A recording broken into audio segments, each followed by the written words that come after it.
Yes, we're just going to open it for questions. But before that, thank you very much, John, Naseemji, and Ivan. Uh, I've enjoyed this discussion thoroughly.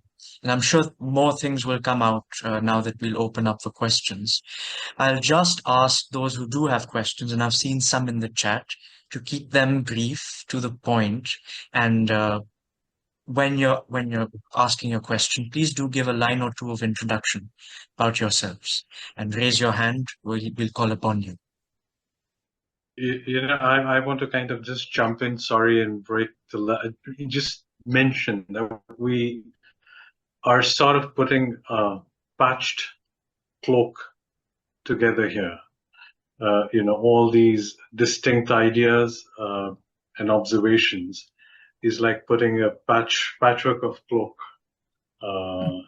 and for people to wear it and look within. So yeah, thank you for your insights. Right. Any questions? I see one from Anurag in the chat. Anurag, would you like to ask your question verbally?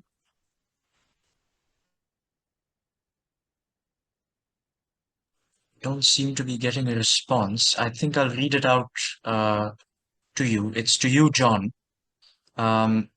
Anurag writes, when status takes precedence over people, doesn't it lead to violent upheavals like the French Revolution, where elites, including the monarchy, were subject to the blade of the guillotine?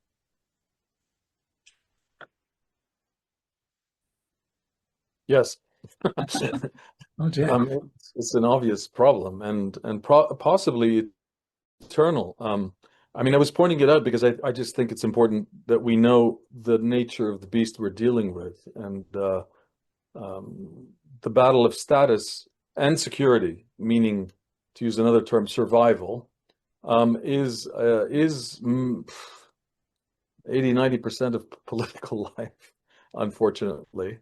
Now, I think it can be managed, because you don't have revolutions every day. You don't have these things. So somehow we do muddle along, whether it's due to checks and balances within democratic systems or whether to healthy cultural norms, which are not unimportant. We do manage somehow with great imperfections. So I think that should also be stressed. Yeah. So yes, the simple answer was yes, that can cause. I think Asimji would also like to add something to Anurag's question.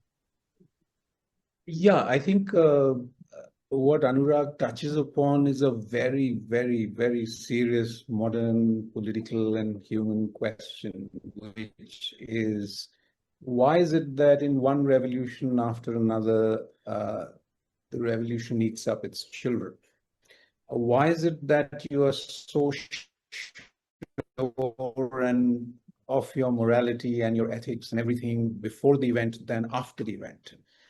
Why is it that the temptation of power to exercise power over the people in the name of the people can lead to profound modern forms of totalitarianism, as people like Hannah Arendt and Bertrand de Juvenel and Tocqueville and so many others have noticed?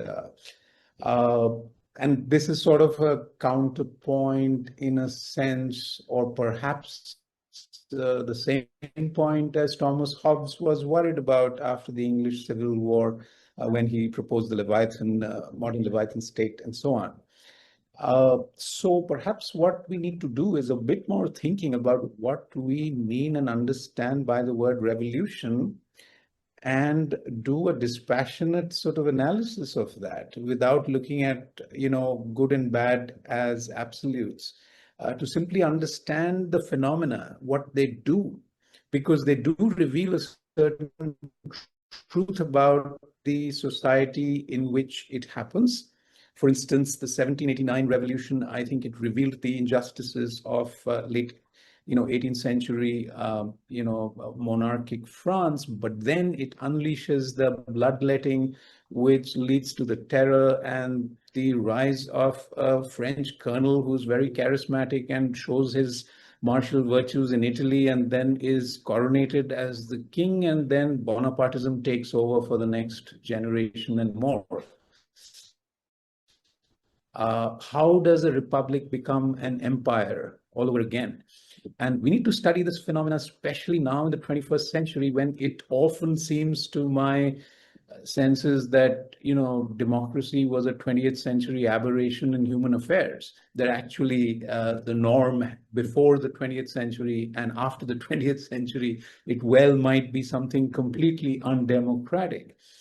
Totalitarianism, I think, is a phenomena of politics which is not possible in a pre-modern culture, because technologies are able to enable it, shall we say. The enabling technologies of totalitarianism did not exist. You did not have access to the totality in a form in which modernity and technological advance has enabled it. And now, when you look at George Orwell, or you look at Evgeny Zamyatin's work in Soviet Union, or you look at Huxley, or you look at Hannah Arendt, there's a large, long line of writers who are Margaret Atwood, who have pontificated on that, pondered the question, and come to some very strikingly similar results. And therefore, this begs the question, which will probably take another evening of discussion to face adequately, which is the whole question of technology. And how are we to judge on what criteria? Or is technology to be judged only endogenously, so to speak, from within its own epistemic and evolutionary dynamic?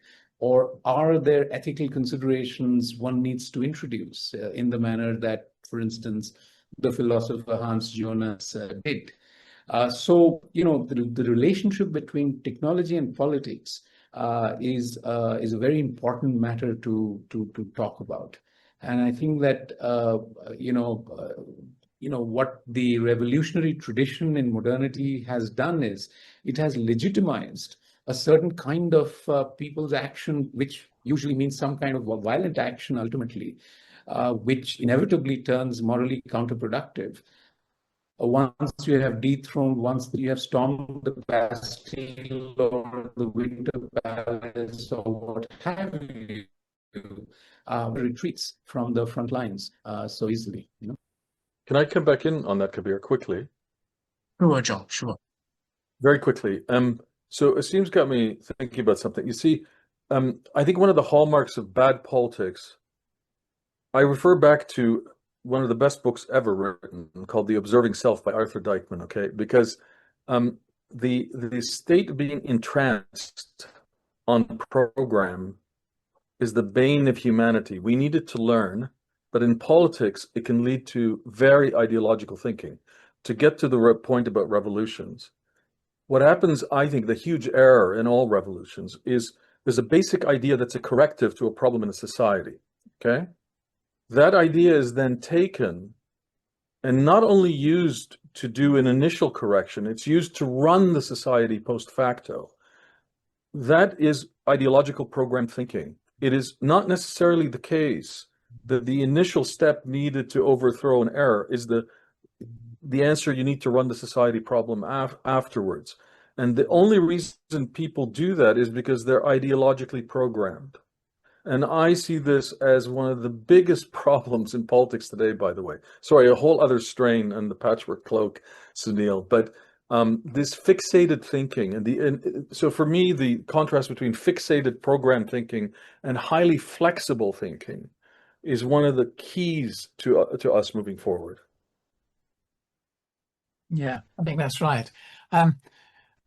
With regard to revolutions, I think we've all lived through, well, I certainly feel as if I have, perhaps it's because I'm older, a slow revolution. A revolution is not necessarily something that happens in 3 days and it gets very violent, but we're also in a slow revolution over the last sort of 40 years. I can remember the first pocket calculator, I mean, that was, youngsters don't even know what that was.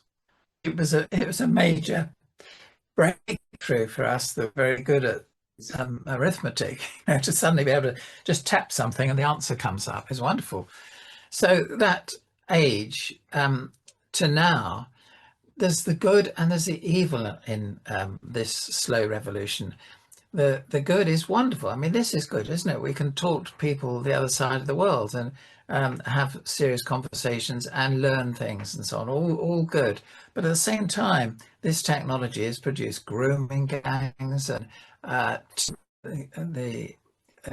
showing children very violent scenes and news items and so on, which is traumatizing people. So there's some good and there's some bad in this revolution, as there always is in any revolution. All cultures need disruption of some sort or another. They need a disruptor or disruptors coming along to move things along. You know, otherwise you just stay the same for hundreds of thousands of years, like the ancient Egyptians hardly changed at all for 2,000 or 3,000 years. And you do need change to move evolution along. Evolution is really to do with learning. You know, creatures learn how to, for example, you start with frog spawn and you end up with mammals.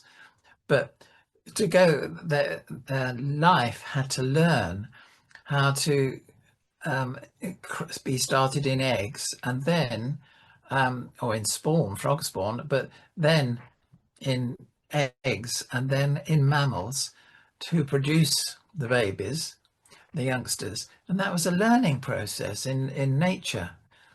Again, it brings back to learning, which I think is, you know, fundamental because mind wants to learn. That feeling is in all of us. We all want to learn. And people who don't want to learn, well, they just leave the story, don't they? You know, they don't make any progress. Sorry, that was a bit. That's perfect, Ivan. Thank you.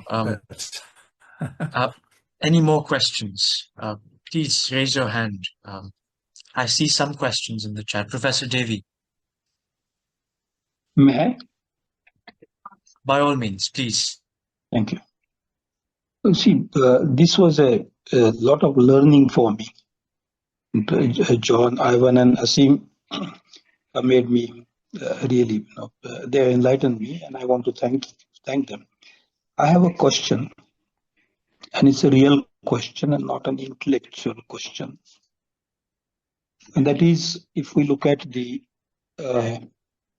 process of evolution, human evolution, Homo sapiens, for the last maybe a couple of million years, it is certainly true that we kept changing, including the structure of the brain. There has gone through evolution. So it's biological evolution, cultural evolution, evolution in knowledge, and with the help of new technologies, from fire to use of stone, iron, metals, and till energy, which was mentioned in the 19th century. But every time that change came or was to be brought about, there was a criterion which provided some kind of validity, justification. For the last, say, Hobbes was mentioned, but I would say from Locke, Rousseau, and so on, and Marx was mentioned. The ideals, the criteria for change was a freedom. Gandhi was mentioned, and Gandhi used freedom as the touchstone for the change he was looking at in the society. The second was justice, and the third, which was not stated so explicitly in politics, but was overwhelming for the entire society globally, was knowledge, greater knowledge. search science, rationality, search for truth in philosophy, and even in religion, search for some kind of truth. Now, my question is, the truth, freedom, justice have led humans to change from one phase to another and brought us to call it a mess, call it modernity, postmodernity, with whatever name. But if for our future, certainly we are not in a good shape anywhere. Democracies have gone to seed, inequalities have increased, and freedom and justice have been very vastly compromised. Knowledge is controlled in very few hands. So, if we're to go forward, my question is, if we're to go forward, we need a kind of a utopia, a vision of the future. What would give a new vision of the future validation, justification, if it is not these words like truth, justice, and freedom? Is there some new word, new idea that will, I mean, I'm not thinking of metaverse and floating in outer space, but is there for the masses, say 8 billion people in the world, for those 8 billion, what would be justification of point of validation politically, socially, philosophically, and simply biologically? Apart from these three words, is there a fourth? Occasionally, philosophers have said harmony. They said it in Greek times. Greek philosophers did that. In modern times, someone like Sri Aurobindo or Gandhi said, be in harmony with nature. So I will say harmony, truth, freedom, and justice. Is there a wider compass of ideas for giving legitimacy to any new utopia we bring? That's the question. Because we need change. We must change to something better. What is that better outside these four poles of thought that our ancients have embedded in our consciousness? Thank you, Professor David. Thank you. Yes, Asim. I want to make two comments to what Professor Devi just said, because I think it's a very important question. I'm not sure if this will offer any new idea in terms of a new word, but let me try to put it like this. I think what does not happen in most cultures and societies is the simple fact of acknowledgement, or shall I say recognition of something which is X to be called X and not Y. We live in a world of, if you want to take an analogy from a pharmacy, in which all the bottles are named with the wrong label. Or a library in which the spines do not tell you what is the content of the space between the covers of the book. That is the sort of world we live in. And so the word freedom or justice or truth, all those words are used all the time, but the content shifts according to the user and the purpose. And I think that there is a case to be made for cleaner use of language. And I think Orwell and Wittgenstein and all the people who thought about language much more rigorously than I have had a lot to say about this. That's one point I wanted to make, that I'm not sure if new words will not get corrupted as easily as the old ones. It's much harder to discover new wine in old bottles than to put old wine in new bottles. So that is one point. The other is, and this relates to the question of time, which I was raising right at the start, and I think it's a very fundamental issue, especially with modernity and what fossil fuels enable. And I'm going to introduce the ecological dimension through time. I'm working on this in my book, quite seriously. Modernity should make everybody think about time in a very, very serious, radical way. Modernity has revolutionized the very idea of time. With time, we are able to conquer places like, commentators like Zygmunt Bauman and others have written about it, Louis Mumford before him. With the machines which humanity has generated, created, it is able to conquer places and turn them into abstract spaces which can be barcoded, put on a satellite, and then traded in real estate futures and so on.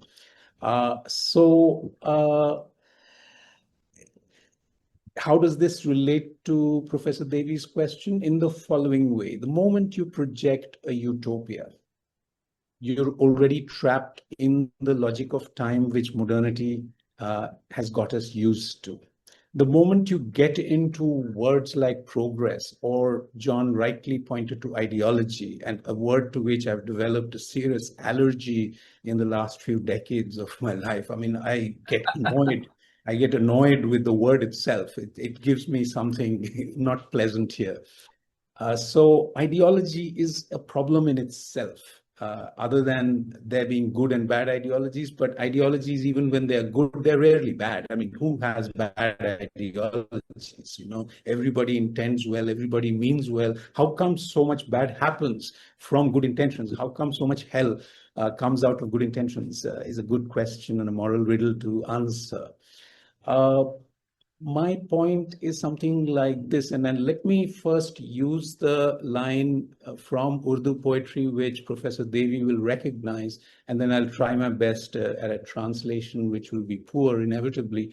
But the line goes like this. It's from Mirza Ghalib, one of the great poets of our culture, and he says, Asad is his own name. He's addressing himself. He's saying, Asad bande kabaye yaar hai firdaus ka gunj, waho to dikhla दूं ke alam gulistan hai. So, which means, in essence, trapped, locked in the bosom of my friend is the secret of paradise. Should it open, I can prove to you that this world is heaven. This world, not some other world of the future, but this world as it is, with all its evil, with all its injustices, with all its slavery, genocides, etc.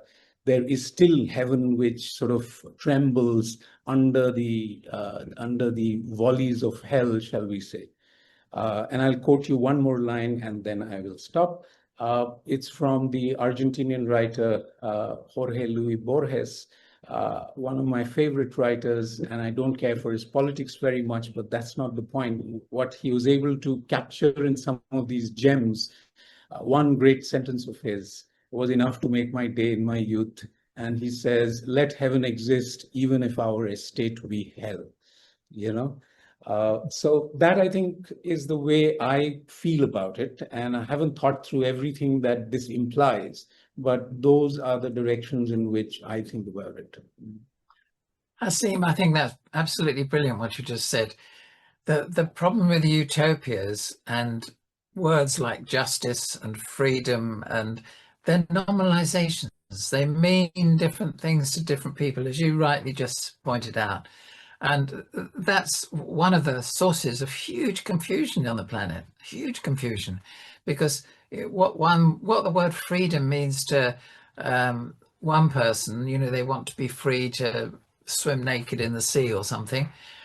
To another person, it means I'm free to kill people, because they're a psychopath, and they don't. So it means different things to different people. So freedom in itself is not something concrete. It's not something you can pin down and say. You always have to put a context around these words, always. I'd like to be free to go and make a cup of tea in a minute, and I'm not in a prison cell, so I can do that. And that's a kind of context with which you use a word like freedom. But just to say that freedom will bring about, or justice will bring about a revolutionary, good, utopian future is just not enough. It's not enough. So that's what I think about that. And there's other words which are also normalizations. So, for example, Gilchrist goes on about beauty, truth, and goodness, or not necessarily in that order. What does he say? Truth, beauty, and goodness, or something like that. And but those words, what's good for one person, what's good for the goose, is not necessarily good for the gander, as we say in England. You know, it's what some people regard as beautiful. I mean, I think a lot of modern art is not beautiful to me at all, but other people think it is. So you let them, you know, they can have their feelings of what beauty is. But the idea of beauty, things are beautiful, and that there is a divine spark in every human being that is trying to connect up to a greater goodness, a greater the cosmic mind, if you like. You know, is an idea I can live with, but I can't live easily. And I don't think politics should with normalizations like this. Sorry, I'm rambling again. Sorry, Kabir. Well, Asim, we meet on ideology. I'm deeply allergic to all ideologies, number one. And number two, I'm a huge fan of Jorge Luis Borges and recommend him to everyone. You're so right that he writes gems. He's a very special writer. And I'm fully on board with all Ivan said about nominalizations. And although I do indulge with them, and I think I'm about to, so forgive me, Ivan, but I will try to answer Mr. Devi's question as follows. We're all mortal, and as individuals and as societies, as civilizations, things come to an end. And I think that part of moving forward is to become more aware of that, because the general habit to deal with mortality is distraction, like escape. You know, you avoid the idea, number one, or greed. You feel the fear makes you grab things and collect things. And I'm surrounded by books, so there's my greed right there. Or power. You try to grab power in order to keep death away. Now, those are normal, all of them, but we are mortal. And I think the way to deal with our mortality more successfully, which is the core, I think, of our struggle, and isn't it, in a way, it's that we're all going to die. We only have a certain amount of time here, is to go back to a huge normalization. Ivan, forgive me, is back to the word where I think we kind of started, which is purpose, which is the one I would add, even though it is a nominalization, to the list that Mr. Devi added. And I'll try to give it a little more meaning so that it's not a nominalization. I do think people are led astray and are manipulated and are lost due to a lack of purpose and meaning in their lives. I think it's a baseline. And the key, though, is people get meaning from almost anything, which is a wonderful thing. Ivan once told me you can get meaning from collecting butterflies. You can. So he's completely right. You don't have to, change the world to have meaning. On the other hand, you can also get meaning joining an ideological lunatic extremist group. So the key here is not just to contextualize it, not just to understand that we need meaning in our lives in order to propel ourselves into kind of an eternal learning process, of upward spiral, but the quality and sincerity and reality of that pursuit of meaning is also extremely important. So it's got to be something I can do, I can achieve, and that fulfills me. Because I do think if people are more fulfilled in constructive pursuits of meaning, they can survive through hell. And thus are less prone to idiotic adventures. And maybe the best way to end this is to refer back to Viktor Frankl's incredible book, Man's Search for Meaning. I mean, if this man survived the Holocaust and the concentration camps through understanding and pursuing meaning, then we all can survive anything with that and become much more resilient and robust to the temptations and the idiocies of life that we're all prone for. So that's the one thing I would add as a kind of more, nominalization list to add to the list. Thank you. Um, I do apologize, Asimji, and anyone else who has a question. We have run out of time just now. But I thank you very much for your remarks, for the question, Professor Devi and Anurag. I wish we could take more, but unfortunately we don't have the time. Sunilji or Ranjaniji, please, one of them will put in an email where you can reach out to us. And if you've got any more questions, we will connect you to John, Ivan, and Asimji. But with that, I pass it back on to Sunilji to conclude this dialogue. Thank you. Well, I really don't want this to conclude. Frankly, I want this to kind of go on, a conversation of equal minds and having a common baseline, have the same intent to find a solution, one in their own lives, and the solution for their fellow beings. I think in our own capacities, in our own understanding, life experience, we're trying to present the best case scenario for a way to navigate ourselves through all of this. So the dialogue has been an effort and an attempt at bringing experiential minds with different contextual life experience that has brought them to where we are. And I think there was a question in my mind which I think should be in all thinking minds. And one of the reasons why of our future, and this I would say metaphorically and literally our future, Kabir, is asking to the past, that's past and present here, all of you. But I think with all the discussions that were going on, I think I'd leave this question with everyone to think and deliberate on. Should we look for someone to solve our problems, or reflect and find a solution, one for ourselves,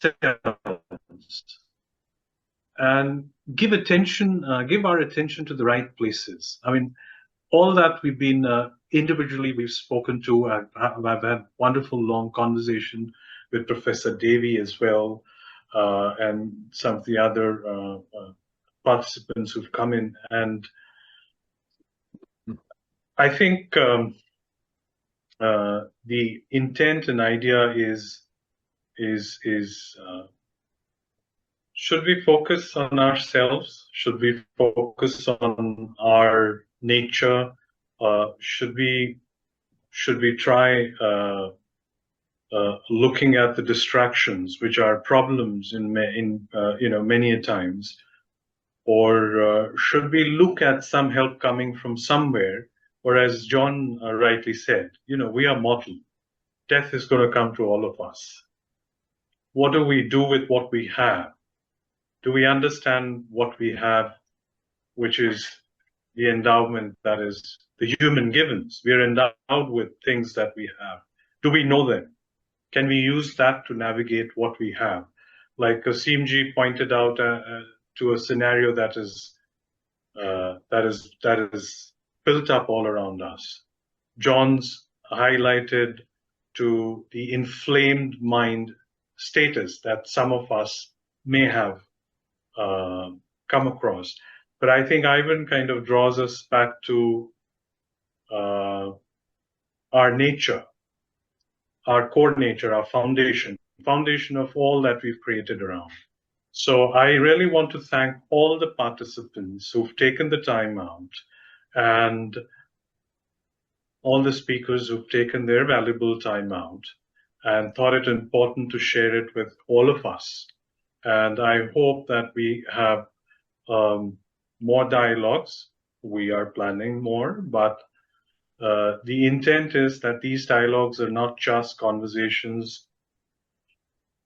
It will lead to action in its own way. It will manifest. But the idea was to bring people together. CSEER is where we will bring all of us together. Today it's virtually. In the near future, I'm hoping that we all meet soon, because when we meet, we talk, there is a much larger connection than what we have individually, virtually. So I thank all of you, participants, Professor Ganesh Devi, thank you very much for taking time out and patiently listening in and being part of this dialogue. To everyone, thank you once again. Thank you very much. Well, it's very nice to meet you all. Thanks to Thank you everybody. all. This was Thank you. really wonderful. Thank you. Thank Really you. appreciate it. Thank you, Thank you, everyone. Sunilji.